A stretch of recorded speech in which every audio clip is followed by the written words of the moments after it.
Mengapa pengantin pembawa flare di Bromo tidak jadi tersangka? Begini penjelasan kepolisian. Sejauh ini, Polres Probolinggo baru menetapkan satu tersangka terkait kasus kebakaran Bukit Teletabis di kawasan Taman Nasional Bromo, Tengger, Semeru, Jawa Timur. Pihak kepolisian menjelaskan mengapa calon pengantin pembawa flare di Bromo tidak jadi tersangka usai kasus tersebut viral. Perlu diketahui, identitas calon pengantin pembawa flare sudah terungkap di media sosial. Akun Instagram milik HP berusia 39 tahun dan PMP berusia 26 tahun bahkan banjir hujatan dari netizen. Postingan yang beredar di media sosial memperlihatkan 6 orang saat sesi pemotretan di Bukit Teletabis. Mereka adalah AW selaku pemilik WO, HP selaku pengantin pria, PMP selaku pengantin wanita, MGG dan ET selaku kru prewedding, serta ARVD selaku juru rias. Kepolisian ternyata masih mendalami kasus sehingga mereka sejauh ini masih menetapkan satu tersangka. Dari 6 orang yang berada di lokasi, satu sudah menjadi tersangka sementara 5 lainnya berstatus saksi. Berdasarkan keterangan dari kepolisian, mereka menjadikan manajer wedding organizer bernama Andri Wibowo Eka Wardana sebagai tersangka kebakaran. Usai dilaksanakan serangkaian pemeriksaan terhadap 6 orang yang kita amankan, satu orang ditetapkan sebagai tersangka berdasarkan 2 alat bukti yang cukup sehingga statusnya dinaikkan dari saksi menjadi tersangka. Identitas satu orang yang ditetapkan sebagai tersangka ialah Andri Wibowo Eka Wardana, 41 tahun. Kata Kapolres Probolinggo AKBP Wisnu Wardana dikutip dari akun Instagram resmi Polres Probolinggo @polres_probolinggo pada Minggu 10 September 2023.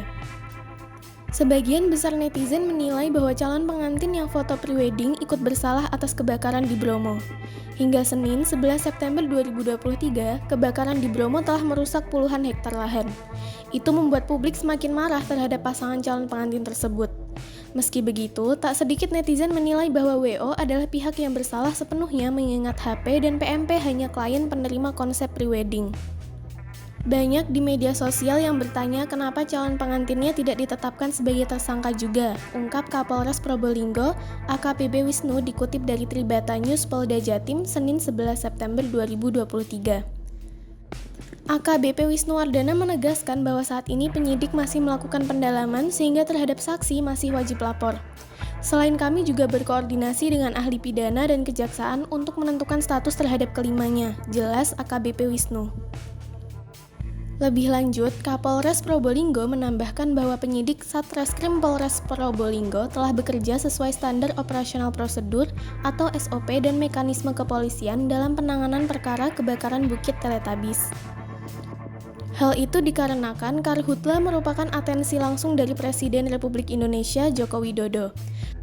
Kasus Karhutla ini merupakan atensi langsung dari Bapak Presiden, sehingga kami juga bekerja sesuai SOP yang ada, tambah AKBP Wisnu. Apabila dalam proses pendalaman dan pemeriksaan terdapat bukti-bukti lain yang dapat meningkatkan status dari saksi menjadi tersangka, kata AKBP Wisnu nantinya akan disampaikan kembali ke masyarakat. Kami terus melakukan pendalaman, untuk hasilnya nanti akan kami rilis jika pemeriksaan kami anggap selesai, pungkas AKBP Wisnu. Terkait potensi calon pengantin flare menjadi tersangka, AKBP Wisnu meminta publik tidak berspekulasi serta menunggu hasil pemeriksaan kepolisian.